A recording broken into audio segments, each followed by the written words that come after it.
Hello friends, good morning to all of you. कुछ important current affairs को discuss करते हैं। केरला की जो गवर्नमेंट है उन्होंने एक ऑनलाइन कैब सर्विस को लॉन्च किया है जिसका नाम उन्होंने क्या रखा है, केरला सवारी। जैसे हम लोग जो बहुत पॉपुलर कॉरपोरेट ऑनलाइन कैब जैसे ओला है, उबर है, वहाँ पे हम लोग ऑनलाइन कैब बुक करते हैं। ठीक उसी पैटर्न पे केरला का अपना खुद का, डेट मीन्स आप सरकारी बोल सकते हैं, गवर्नमेंटल बोल सकते हैं, इन्होंने ऑनलाइन कैब सर्विस शुरू किया है जिसका नाम क्या होगा, केरला सवारी। ये बताया जा रहा है कि नेक्स्ट मंथ तक ये पूरी तरह से सेट है, ये लगभग लॉन्च कर दिया जाएगा नेक्स्ट मंथ तक। तो ये काफ़ी इंपॉर्टेंट यहाँ पे न्यूज होगा। और ये पूरे इंडिया में पहला ऐसा स्टेट बन गया है जो कि इस तरह की इनिशिएटिव लॉन्च करने वाला है। That means online cab service पूरी तरह से अपना गवर्नमेंट का हो, ये ऐसा लॉन्च करने वाला ये इंडिया का पहला स्टेट बन गया है, केरला। तो ये नेम इंपॉर्टेंट है, याद रखना है। केरला सवारी ऑनलाइन कैब सर्विस है जो कि केरला गवर्नमेंट के द्वारा लॉन्च किया गया है। नेक्स्ट है, काफ़ी इंपॉर्टेंट न्यूज है, सावित्री जिंदल जी एशिया की सबसे अमीर महिला बन गई हैं। अभी हाल ही में हम लोग क्या पढ़े थे, रोशनी नाडर जो कि एचसीएल की चेयरमैन हैं, वो इंडिया की सबसे रिचेस्ट थी, ओनली इंडिया की रिचेस्ट वोमेन थी। ये क्या है, पूरे एशिया की रिचेस्ट महिला बन गई हैं। 72 ईयर्स की एज की हैं और इनका नेटवर्थ की बात करें तो 11.3 बिलियन यूएस डॉलर है। एक्चुअली ये जिंदल ग्रुप है, जिंदल ग्रुप जो कि स्टील कंपनी है, उसी की ये चेयरपर्सन है। और इनके जो हस्बैंड के डेथ के बाद, ओपी जिंदल जी के डेथ के बाद ये चेयरमैन बनी थी, चेयरपर्सन बनी हुई थी। तो एक बहुत बड़ी कंपनी है जिंदल ग्रुप, उसी की ये चेयरमैन है। तो इनका नेटवर्थ 11.3 बिलियन यूएस डॉलर है। ये किसको रिप्लेस करी है, एक चाइना की यांग हुइया, इनको ये रिप्लेस करी हुए हैं। और ये जो यांग हुइया, इनका भी नेटवर्थ कितना है, 11 बिलियन यूएस डॉलर है। तो इनका बताया जा रहा है कि जो चाइना की यान हुइया है, ये इनका कुछ वेल्थ में लॉस्ट हो गया, बहुत सारी इनको नुकसान हो गया है, जिसकी वजह से ये सेकंड नंबर पे आ गई है। पहले इनका लास्ट ईयर 24 बिलियन इनका यूएस डॉलर नेटवर्क था, लेकिन इस साल की बात करें तो 11 बिलियन पे आ गिरी हुई है। तो इनका बहुत सारा लॉस हुआ है। तो इम्पॉर्टेंट हमको यही याद रखना है कि सावित्री जिंदल जी एशिया की सबसे अमीर महिला बन गई हैं। और सेकंड नंबर पर भी हाल में कौन है, चाइना की यांग हुइया है। नेक्स्ट है हमारा, कॉमनवेल्थ गेम शुरू ही हो चुका है, बर्मिंघम में ये चल रहा है। तो इंडिया के लिए फर्स्ट, मतलब इस गेम में, इस टूर्नामेंट में पहला गोल्ड मेडल कौन लाई है, मीराबाई चानू। वेट लिफ्टिंग के कैटेगरी में 49 केजी के कैटेगरी इन्होंने गोल्ड मेडल जीता है। एक काफ़ी प्राउड मोमेंट है इंडिया के लिए। टोटल इन्होंने वेट 201 केजी उठाया है। उन्होंने दो अटेम्प्ट्स की बात करें तो एक बार में 88 केजी और सेकेंड टाइम में 113 केजी उठा करके, टोटल यानी नेट की बात करें तो 201 केजी उठा करके इन्होंने गोल्ड मेडल हमारे इंडिया के लिए आया। एक्चुअली ये मणिपुर से बिलोंग करती हैं, स्टेट की बात करें तो मणिपुर स्टेट से ये बिलोंग करती हैं। और सिल्वर मेडल जो रही है इस कैटेगरी में, डेट मीन्स 49 केजी के कैटेगरी में, ये मॉरिशस की हैं, मैरी हैनित्रा, जिन्होंने 172 केजी टोटल उन्होंने वेट उठाया। और ब्रॉन्ज मेडल जीतने वाली कनाडा की हैं, हैनाथ, जो कि 171 केजी इन्होंने उठाया। तो ये काफ़ी इंपॉर्टेंट न्यूज है। नेक्स्ट है, वेट लिफ्टिंग से ही एक और सिल्वर मेडल सामने आया कल, जिनका नाम क्या है, बिंदिया रानी देवी। ये भी मणिपुर से बिलोंग करती है। इन्होंने 55 केजी के कैटेगरी में, जो मीराबाई चानू थी वो 49 केजी के कैटेगरी में गोल्ड जीता था, और इन्होंने 55 केजी के कैटेगरी में इन्होंने सिल्वर जीता। ये भी मणिपुर से बिलोंग करती हैं। टोटल अगर एग्रीगेट की बात करें, टोटल वेट इन्होंने 202 केजी इन्होंने उठाया है। दो अटेम्प्ट्स की बात करें तो 86 केजी और 116 केजी इन्होंने उठाया है।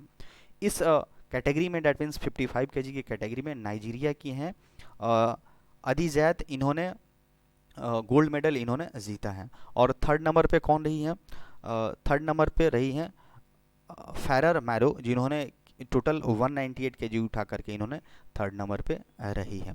तो ये हमारे इंडिया के तरफ, इंडिया के लिए इन्होंने, मीराबाई चानू ने गोल्ड लाया है और बिंदिया रानी ने एक सिल्वर मेडल लाया है। दोनों मणिपुर से बिलोंग करती हैं। नेक्स्ट की बात करें तो संकेत महादेव सरगार, इन्होंने भी क्या किया है, पहला मेडल, अगर कॉमन, ये तो खैर पहला गोल्ड मेडल आया है, लेकिन जब से कॉमनवेल्थ गेम की शुरुआत हुई है तो भारत के लिए ये पहला मेडल इन्होंने लाया था। और इन्होंने क्या, सिल्वर मेडल लाया था। मेंस वेट लिफ्टिंग में 55 केजी की कैटेगरी में इन्होंने जीता था। इन्होंने टोटल 248 केजी इन्होंने उठाया था। गोल्ड कौन जीता है इस कैटेगरी में, मलेशिया की है, जिनका नाम क्या है, मोहम्मद अनीक, इन्होंने 249 केजी उठा करके इन्होंने गोल्ड मेडल जीता है। और श्रीलंका की क्या डिलंका इसरू ये ब्रॉन्ज मेडल जीते हैं और 225 केजी उठा करके ब्रॉन्ज मेडल जीते हैं। तो अभी इंडिया में 3 मेडल आ चुके हैं, एक गोल्ड मीराबाई चानू, 55 जो और भी हैं जो क्या रहा, बिंदिया रानी जो थी वो सिल्वर लाई है, और मेंस वेट लिफ्टिंग में संकेत महादेव इन्होंने सिल्वर मेडल लाया है। नेक्स्ट की बात करें तो छत्तीसगढ़ के जो सीएम है जिनका नाम भूपेश बघेल जी है, इन्होंने एक लॉन्च किया है, एक तरह से रथ यात्रा इन्होंने लॉन्च किया है जिसका नाम क्या है, महतारी न्याय रथ। एक रथ यात्रा है जो कि क्या करेगा, महिलाओं में एक अवेयरनेस क्रिएट करेगा, जागरूकता फैलाएगा कि उनका क्या कॉन्स्टिट्यूशनल राइट है, संवैधानिक अधिकार क्या है और उससे रिलेटेड उनका क्या हक हो सकता है, उसको लेकर के एक तरह से रथ यात्रा के दौरान शॉर्ट वीडियोज़ के माध्यम से एक तरह से अवेयरनेस क्रिएट किया जाएगा, जो महिलाएं हैं उनमें जागरूकता फैलाया जाएगा। शॉर्ट फिल्म्स के जरिए, मैसेजेस के जरिए, ब्रोशर्स के जरिए जो एक प्रिंटेड फॉर्म में आएगा, उन पर पूरा डिटेल्स रहेगा कि कोई महिला है उनको क्या क्या संवैधानिक अधिकार है। तो इस रथ के माध्यम से पूरे एक तरह से सर्कुलेट किया जाएगा और औरतों में एक तरह से इनकी जानकारी दी जाएगी। तो इसकी चेयरमैन कौन है, छत्तीसगढ़ वोमेंस कमीशन की चेयरपर्सन अभी कौन है, डॉक्टर किरण माई नायक जी हैं। तो महतारी न्याय रथ किस सरकार के द्वारा एक तरह से लॉन्च किया गया, छत्तीसगढ़ के सीएम के द्वारा लॉन्च किया है जो कि भूपेश बघेल जी हैं। नेक्स्ट है तमिलनाडु की जो सरकार है, उन्होंने एक लॉन्च किया, रोल आउट किया है, इसका एक स्कीम रोल आउट किया है जिसका नाम क्या है, chief minister breakfast scheme. Chief minister breakfast scheme, इसमें क्या होगा कि लगभग 1545 गवर्नमेंट प्राइमरी स्कूल के जो बच्चे होंगे उनको बेनिफिट्स दिया जाएगा। इसमें अगर टोटल इनके नंबर की बात करी जाए तो 1.14 लाख इसके बच्चे इसके अंडर में आएंगे। तो 1 से लेकर के जो 5 क्लास के बच्चे हैं, पहली कक्षा से लेकर के जो 5वीं कक्षा तक के जो बच्चे हैं, उनको क्या किया जाएगा, एक तरह से उनको ब्रेकफास्ट दिया जाएगा और डेली बेसिस पे दिया जाएगा। 150 ग्राम से लेकर के 500 ग्राम तक ब्रेकफास्ट इनको दिया जाएगा। सांभर विथ वेजिटेबल्स और सांभर का कॉम्बिनेशन करके इनको दिया जाएगा। और 2 दिन क्या किया जाएगा, वैसे ब्रेकफास्ट दिया जाएगा जो माइलेट से बना हुआ है, जो कि बाजरा होता है जिसमें काफ़ी न्यूट्रिशन होता है, उस चीज़ को लेकर के उससे बन करके ब्रेकफास्ट दिया जाएगा ताकि बच्चों में एक तरह से न्यूट्रिशन की कमी ना रह सके और इनका एक तरह से ओवरऑल अच्छा से ग्रोथ हो सके। तो यही एक इनिशिएटिव लिया गया है तमिलनाडु गवर्नमेंट के द्वारा, एक स्कीम है जिसका नाम है चीफ मिनिस्टर ब्रेकफास्ट स्कीम। ये 1 से लेकर के 5 साल तक के जो मतलब क्लास 1 से लेकर के क्लास 5 साल तक के बच्चों को ये बेनिफिट्स प्रोवाइड किया जाएगा और इनको डेली बेसिस पे एक तरह से ब्रेकफास्ट, न्यूट्रिशियस ब्रेकफास्ट दिया जाएगा। नेक्स्ट बात करें तो जो हमारे प्राइम मिनिस्टर मोदी जी हैं, उन्होंने 44th जो चेस ओलंपियाड जो चेन्नई में होने जा रहा है, काफ़ी दिन से न्यूज में है, चर्चा में है, तो इसकी शुरुआत कर दी गई है। फीडेड 44th चेस ओलंपियाड जो कि जवाहरलाल नेहरू इंडोर स्टेडियम जो कि चेन्नई में है, वहीं पे इसका शुभारंभ किया गया है। इस सेरेमनी में जो तमिलनाडु के चीफ मिनिस्टर M.K. स्टालिन जी हैं और 5 चेस चैंपियन जो कि विश्वनाथन आनंद हमारे पहले ग्रैंड मास्टर रह चुके हैं चेस में, और इनके साथ साथ बहुत भी और भी जो लोग थे जो कि इस फील्ड में काफ़ी बड़ी हस्ती हैं, वो लोग यहाँ पे मौजूद थे। ये बताया जा रहा है कि जो कंपटीशन है इंडिया में एक तरह से फर्स्ट टाइम हो रहा है और एशिया में 30 साल के बाद किया जा रहा है, वरना हमेशा दूसरे कंट्रीज़, यूरोपियन कंट्रीज़ वगैरह में अक्सर ये होता है। तो इंडिया में पहली बार और एशिया में 30 साल के बाद ये किया जा रहा है, तो काफ़ी इंपॉर्टेंट ये होगा। टोटल इसमें 343 टीम्स शामिल ले रही हैं, 187 कंट्रीज़। कंट्री की बात करें तो टोटल 187 कंट्री पार्टिसिपेट कर रहे हैं, टोटल 343 यहाँ पे टीम शामिल हो रही है। पता ही है, जैसे हम लोग ऑलरेडी पढ़ चुके हैं, इस बार के चेस ओलंपियाड मैस्कोट का थीम क्या है, थाम्बी, और एंथम क्या है, वर्नाकम चेन्नई इसका एंथम आ रहा है।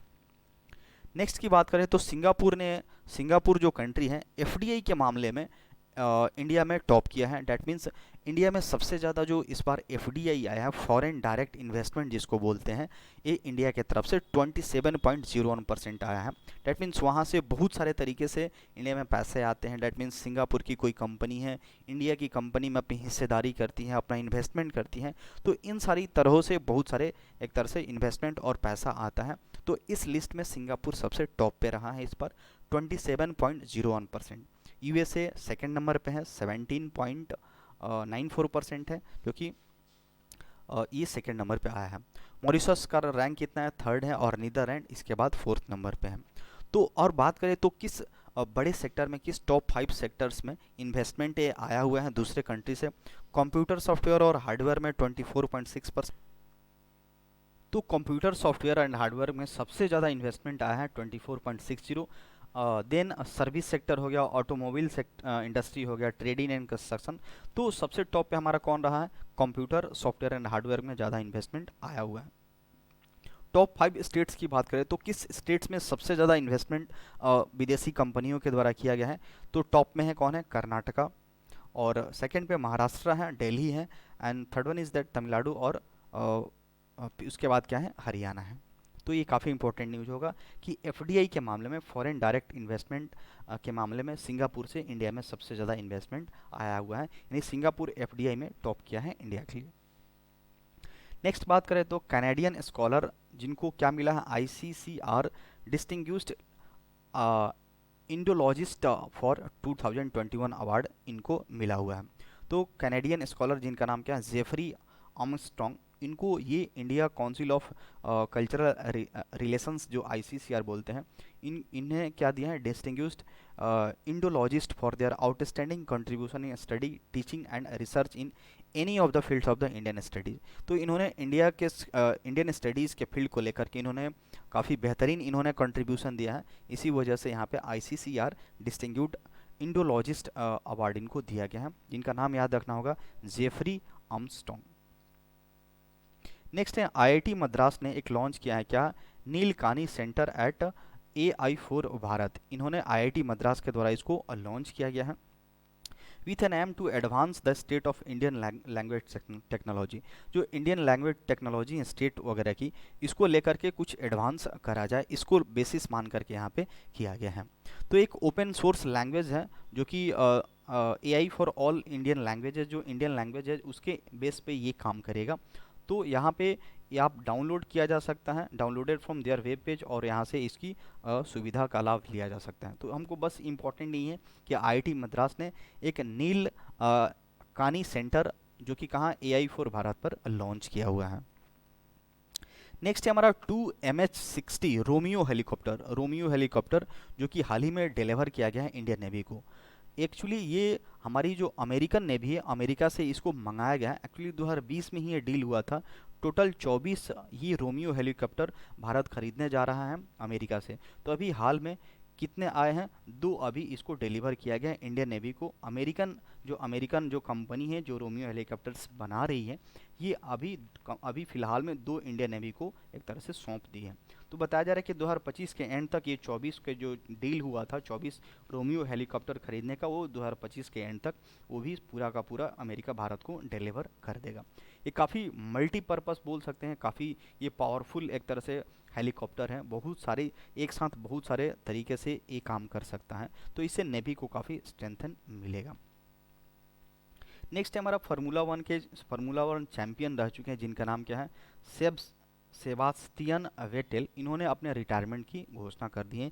ये 4 बार फार्मूला वन के चैंपियन रह चुके हैं, और ये जर्मनी के ड्राइवर हैं। 35 ईयर्स का एज है इनका, जर्मनी के ड्राइवर है। इन्होंने क्या कर दिया है, डिक्लेयर मतलब इन्होंने रिटायरमेंट डिक्लेयर कर दिया। अब ये किसी भी फार्मूला वन चैंपियंस में ये पार्टिसिपेट नहीं करेंगे। इंपॉर्टेंट नेम होगा सेबास्टियन वेटल, जो कि कहाँ के हैं, जर्मनी से बिलोंग करते हैं। फार्मूला वन चैंपियंस रह चुके हैं, इन्होंने रिटायरमेंट की घोषणा कर दी है। नेक्स्ट है हमारा इंटरनेशनल टाइगर डे। 29 जुलाई को हर साल सेलिब्रेट करा जाता है to raise awareness about importance of conservation of tiger. यानी जो हमारे टाइगर्स हैं, हमारे इकोसिस्टम, हमारे इन्वायरमेंट के लिए कितना इम्पॉर्टेंट है, इस चीज़ को लेकर के अवेयरनेस रेज करा जाता है, और इसी को लेकर के ये डे सेलिब्रेट किया जाता है। तो थीम इस बार का इंपॉर्टेंट होगा, India launches project tiger to revive the tiger population. इस बार का जो इंटरनेशनल टाइगर डे है, इस बार का थीम यही है, India launches project tiger to revive the tiger populations. बताया जा रहा है कि 2967 टाइगर्स को रिकॉर्ड किया गया है इंडिया में एज पर the 4th round of the national assessment of the tiger number done in 2080 के अनुसार। अभी हमारे पास टाइगर्स की कुल संख्या इंडिया में कितनी है, 2967। नेक्स्ट है हमारा इमिनेंट आसाम राइटर बहुत ही जाने माने असम के राइटर हैं जिनका नाम क्या है, अतुलानंदा गोस्वामी। इनका हाल ही में देहांत हो गया, निधन हो गया है 87 ईयर्स की एज में। तो ये काफ़ी जानी मानी एक तरह से साहित्य के फील्ड में ये काफ़ी चर्चित रह चुके थे। इनको अंबिकागिरी अंबिकागिरी रॉय चौधरी साहित्य अवार्ड मिल चुका है, कुमार किशोर मेमोरियल अवार्ड मिल चुका है, कथा अवार्ड एंड स्नेहा भारती साहित्य सम्मान। बहुत सारे इन सम्मान से जो साहित्य के फील्ड में काफ़ी बड़ी एक पोजीशंस वाली एक अवार्ड होती है, इनको नामित किया जा चुका है।